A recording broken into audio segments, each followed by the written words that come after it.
Magandang araw! Ako si Binibining Aryan Nakawili ang makakasama ninyo sa araw na ito dito sa Valenzuela Live Edukasyon sa Pagpapakatao 7. Alam kong kayo ay sabik ng matuto ng mga bagong kaalaman sa asignaturang ESP. Kaya't ihanda na ang inyong mga sarili at siguraduhin hawak ang inyong learning packets, panulat at sagutang papel. Huwag rin kalimutan na itype sa ating comment section ang inyong pangalan, pangkat, at ang paaralang kinabibilangan at maging ang pangalan ng inyong guro sa ESP. Halika at sama-sama nating tuklasin ang daan tungo sa mabuting pagpapakatao. Noong nakarang linggo, nalaman natin na ang tao ay natatangi sa lahat ng nilalang. Nalaman din natin na ang tao ay nilikhang kawangis ng Diyos. Ngayon naman ay unti-unting lalalim ang inyong kaalaman sa pagtalakay ng paksang isip at kilos loob. Ang mga kasanayang pampagkatuto na ating lilinangin ay na ipaliliwanag na ang isip at kilos loob ang nagpapabukod tangi sa tao. Para sa unang gawain, magkakaroon muna tayo ng balik-aral. Tignan natin kung may naaalala pa kayo sa naging talakayan natin noong nakarang linggo. Basahin at unawain ang mga sumusunod na pahayag. Piliin ang hugis ng tamang sagot. Para sa unang tanong, ito ang kakayahan ng tao na makaalam at mga tuwiran. Bilog, kilos loob, tatsulok isip, parisukat konsensya. Ano kaya sa tingin nyo ang tamang sagot? Isip! Magaling! Para sa ikalawang tanong, ito ang kakayahan ng tao na pumili at magpasya at isakatuparan ng napili. Bilog, puso, tatsulok, isip, parisukat, kilos loob. Ano kaya ang tamang sagot? Tama! Kilos loob. Sa ikatlong tanong, ito ay pahayag na nagsasaad ng ideya o pangyayaring napatunayan at katanggap-tanggap ng walang pasubali para sa lahat ng tao sa anumang lugar. Ito ay hindi nagbabago. Bilog, katotohanan, tatsulok, kabutihan, parisukat, katapatan. Ano kaya ang tamang sagot? Tumpak, katotohanan.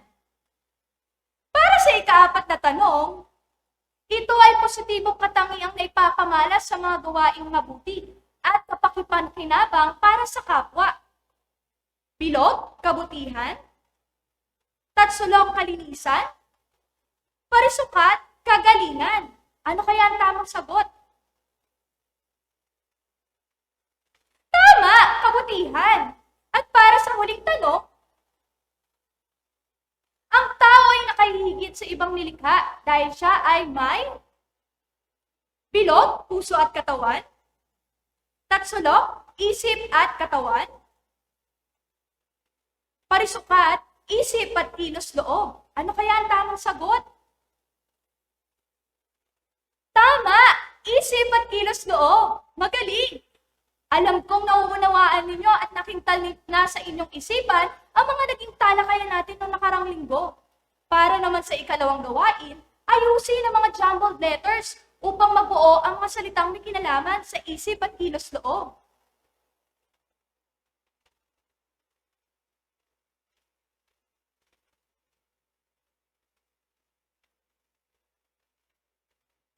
Ano kaya ang salitang nandyan sa ating mga screen? Tama! Puso! Magaling!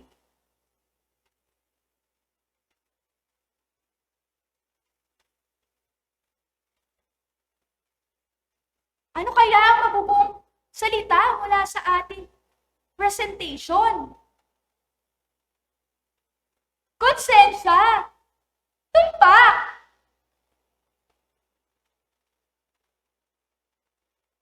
Ano kaya itong salitang ito? Emosyon! Mahusay!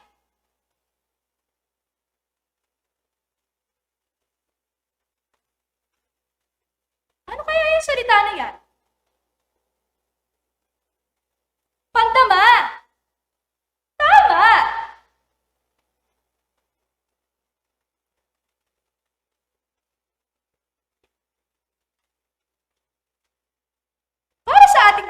talakayan, pag-uusapan natin ang paksang isip at kilos loob. Sabi nga, ang tao ang natatanging nilikha. Tunghayan natin ang Genesis chapter 1, verse 26 to 27.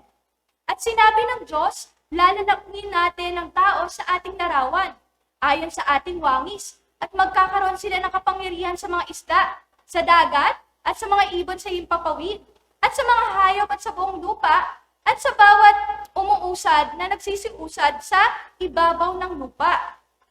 At nilalang ng Diyos ang tao ayon sa kanyang sariling larawan, ayon sa larawan ng Diyos. Siya ay nilikhang lalaki at babae.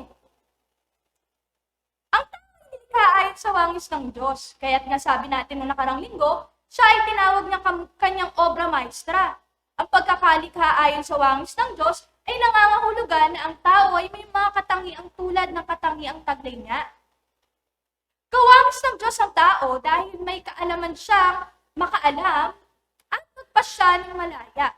Ang kapangyarihan niyang mga tuwiran ay tinatawag nating isip. At ang kapangyarihan niyang pumili, magpasya at isakatuparan ng pinili ay tinatawag nating kilos loob. Ayon kay Manuel D. Jr. o Dr. Manuel D. Jr., ang tao ay may tatlong mahalagang sangkap. Ang isip, ang puso, ang kamay, at ang katawan. Isip, kakayahang mag-isip, alamin ang diwa at buod ng isang bagay. Kapangyarihang mag-usga, mga tuwiran, magsuri, mag-ala-ala, at umunawa ng kahulugan ng mga bagay. Tinatawag din itong katalinuhan, intellect, katwiran, reason, intellectual na kamalayan o intellectual consciousness. Andyan din ang tinatawag nating konsensya o conscience at intellectual na memorya o intellectual memory sa Ingles. Batay sa gamit nito sa bawat pagkakataon. Ang puso naman ay tumutukoy sa maliit na bahagi ng katawan ngunit bumabalot sa buong pagkatao ng tao. Nakararamdam ito ng lahat ng bagay na nangyayari sa ating buhay. Maaring masaya, galit, lungkot at marami pang iba. Dito nanggagaling ang pasya at emosyon. Sa puso ay hinuhubog ang personalidad ng isang tao. Lahat ng kasamaan at kabutihan ay dito natatago. Ang kamay naman ng ating katawan ay sumasagisag sa pandama, panghawak, paggalaw, paggawa at pagsasalita. Karaniwang ginagamit sa pagsasakatuparan ng isang kilos o gawa. Tandaan na hindi sapat na naiisa ng tao ang iba't ibang bahagi ng kanyang katawan. Hindi lang dapat kilala natin ang bahagi na ito, ngunit alam dapat natin saan nga ba ito ginagamit. Halimbawa, ang kamay ba? Saan ba dapat ginagamit? Tama, ginagamit natin ito sa pagsulat. Ang kamay ba ay tama bang gamitin para manapak ng isang tao? Ito ba ang kanyang talagang gamit? Hindi, dahil ang tunay na gamit ng ating mga kamay ay pagsulat, paghawak, at pag-abot ng mga bagay-bagay na malayo sa atin. Ang paa natin, saan nga ba natin siya ginagamit? Tumpak, ginagamit natin siya sa paglalakad, pagtakbo, pagtalon, ngunit hindi natin dapat ginagamit ang ating paa para manipa ng ating mga kapatid, ng ating kapwa, dahil hindi yon ang tunay na gamit ng ating mga paa. Mahalaga ang bahagi ng pagkatao, ang katawan, dahil ito ang ginagamit natin upang ipahayag ang nilalaman ng ating isip at puso sa konkretong paraan. Tunghayan natin ang talakay na yan. Tingnan natin ano ba ang gamit ng isip at kilos loob at ang tunguhin nito. Unahin natin ang isip.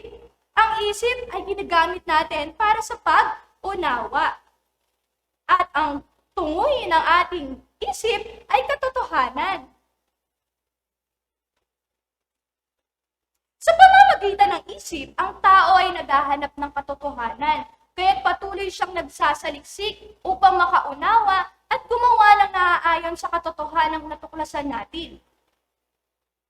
Ang pagdama ng tao ay makatutulong upang makamit ang katotohanan ito. Upang magkaroon ng pag-unawa, kailangan gamitin ng tao ang kanyang pandama. Ito ang kumikilala sa mga bagay na labas sa ating isip. At ang pandaman ng tao ay nahahati sa dalawang uri. Una ay ang panlabas sa pandama. Ito ay kinabibilangan ng paningin, pandinig, pandama, pangamoy at panglasa. Ang ikalawang uri naman ay ang panloob na pandama na binubuo ng kamalayan, memorya, imahinasyon at instinct. Tunghayan natin ang larawan. Ang unang larawan, gamit ang ating paningin, nakikita ng tao ang isang pusa. Ang impormasyong ito ay ihahatid sa kamalayan ng tao at mabubuo sa konsepto na ang pusa ang kanyang nakikita. Sa ikalimang larawan, ano namang pandama ang ginagamit niya?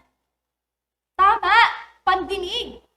Gamit ang ating pandinig, kahit hindi natin nakikita ang ibon, nabubuo sa imahinasyon natin na ang humuhuni o ang ibong humuhuni.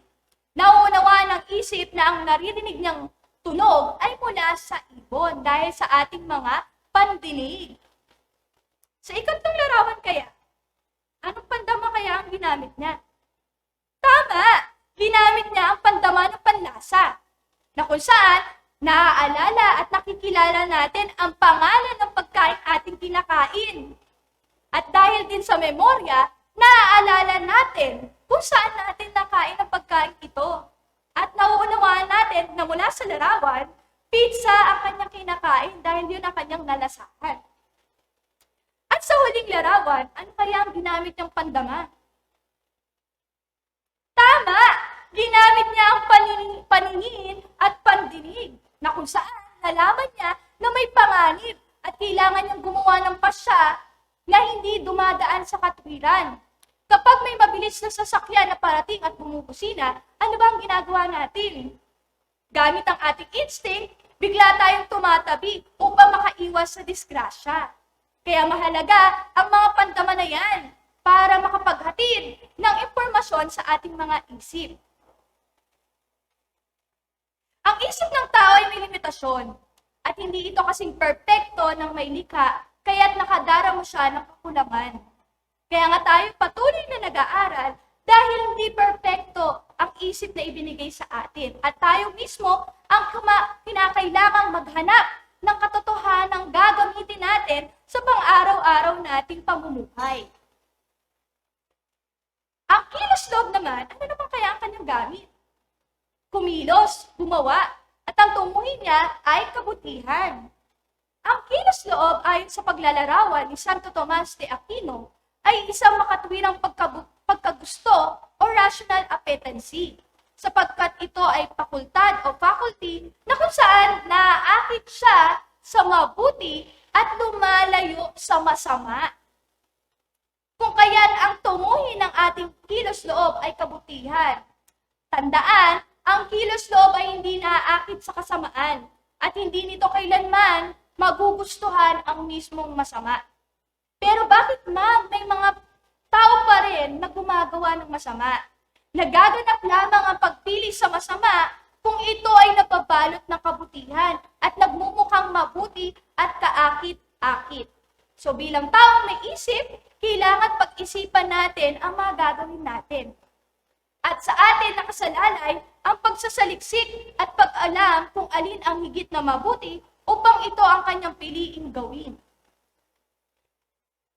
Ang bawat tao ay may tungkuling sanayin, paunlarin at gawing ganap ang kanyang isip at kilos loob. Tandaan natin, ang kilos loob ay umaasa lamang sa ibinibigay na impormasyon ng ating isip. Kung ang ating isip ay puno ng kasinungalingan, ang kilos loob lamang ay dedepende doon sa nilalaman ng ating isip. So kung puro kasinungalingan ang laman ng ating isip, hindi rin magiging maganda ang magiging kilos natin.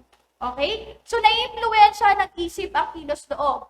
Dahil hindi nito nanaisin o gugustuhin ang isang bagay na hindi niya alam o nauunawaan. Kaya dapat mas maging maingat tayo sa paglalagay ng nandito sa ating isipan. Ito rin ang magbibigay sa atin ng kapangyarihan na gumawa at pumili ang ating kilos loob. Tandaan natin na ang katalinuhan ay hindi nasusukat sa dami ng nalalaman at taas ng kanyang pinag-aralan, kundi kung paano ginagamit ang kaalaman upang ilaan ang ating mga sarili sa pagpapaunlad ng ating pagkatao, paglilingkod sa kapwa, at pakikibahagi o paglilingkod sa pamayanan. Upang magamit ang isip ayon sa tunguhin nito, kailangan itong dinangin at gamitin sa tamang paraan. Naunawaan mo ba? Naiintindihan mo ba ang naging talakayan natin? Subukin natin. Puna ng wastong sagot ang sumusunod na patlang upang ganap na mabuo ang diwa ng pangungusap. Ang tao ay black na nilalang. Natatangi. Tandaan natin na ang tao ay natatangi sa lahat ng nilikha ng Diyos. Dahil siya ay may isip na, nakaalam, at kilos loob na nagpapasya o pumipili.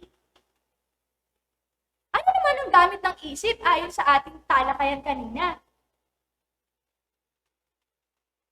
Tama! Umunawa! At ano naman ang gamit ng ating kilos loob? Tama! Kumilos o gumawa. Ano naman ang tunguhin ng isip batay sa ating naging usapan kanina? Tama! Katotohanan. At ang kilos loob naman ay kabutihan. Tandaan natin na dapat laging magkasundo ang ating isip at ang ating kilos loob. Kung ang ating isip ay puro katotohanan lamang ang nilalaman, magiging kabutihan naman ang makikita sa ating kilos. Kung ang ating isip ay puno ng kasinungalingan, sa ating kilos loob naman ay kasamaan naman ang ating maipapakita.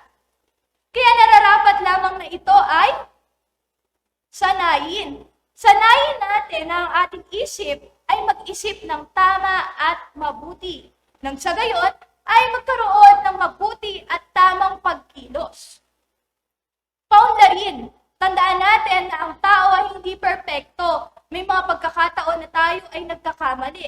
Ngunit sa bawat pagkakamaling gagawin natin, nararapat lamang na mag-isip tayo ng paraan paano natin babaguhin ang maling kilos natin.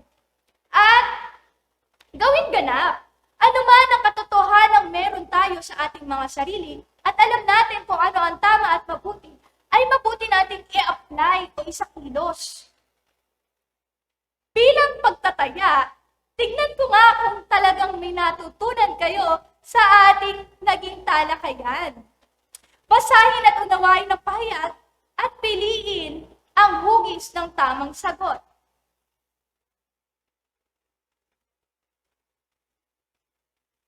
Unang tanong, nahuli ng gising si Angel sa umaga at mahuhuli na siya sa kanyang unang klase. Napuyat siya sa kalalaro ng online games. Nagalit siya sa kanyang ina dahil hindi siya ginising na maaga. Ano ang dapat gawin ni Angel? Bilog? Dapat niyang patawarin ang ina dahil hindi niya naman ito kasalanan at sisihin ang sarili niya sa paggising ng huli. Tatsulok? Dapat niyang isipin na may kakayahan siyang pumili ng kilos niya at hindi kasalanan ng kanyang ina kung siya ay napupuyat. Ano kaya ang tamang sagot? I-type natin sa ating comment section. Tama! Tatsulok! Tandaan natin, tayo ay may mga responsibilidad na sa ating mga sarili. At huwag na nating iasa ang mga ganitong gawain para sa ating mga ina. Alam naman natin na ang bawat isa ay may mga responsibilidad at subukin natin gawin ang ating makakaya. Mahusay. Ikalawa, sobrang sinukli sa'yo ng tindera nung bumili ka ng pagkain. Naaalala mo na may kailangan kang bilhin para sa inyong proyekto. Ano ang gagawin mo at bakit? Bilog? Hindi ko na ito isasauli dahil hindi naman ako nagkamali. Tatsulok? isasauli ko ang sobrang sukli sa tindera dahil siya ang mag-aabono ng kakulangan sa kita ng tindahan. Ano kaya ang tamang sagot? Tama! Tatsulok! Tandaan natin ang magiging epekto kapag hindi natin isinauli ang sukli sa tindera o ang sobrang sukli sa tindera. Malay natin na ang tindera ay naghahanap buhay para sa kanyang pamilya at mababawas pa ang kanyang sahod dahil sa hindi mo sinuli yung kanyang o yung sumobrang sukli. Ikatlo, naniniwala si Jerome sa kasabihang it's better to cheat than to repeat. Ito ang naging dahilan niya kung bakit sa tuwing may pagsusulit ay gumagamit siya ng kodigo. Ayaw niyang umulit ng taon at ayaw niya ring manbigo ang kanyang mga magulang. Ano ang dapat niyang isipin? Bilog? Isipin niya na hindi siya lubos na matututo kahit nakapasa siya sa pagsusulit.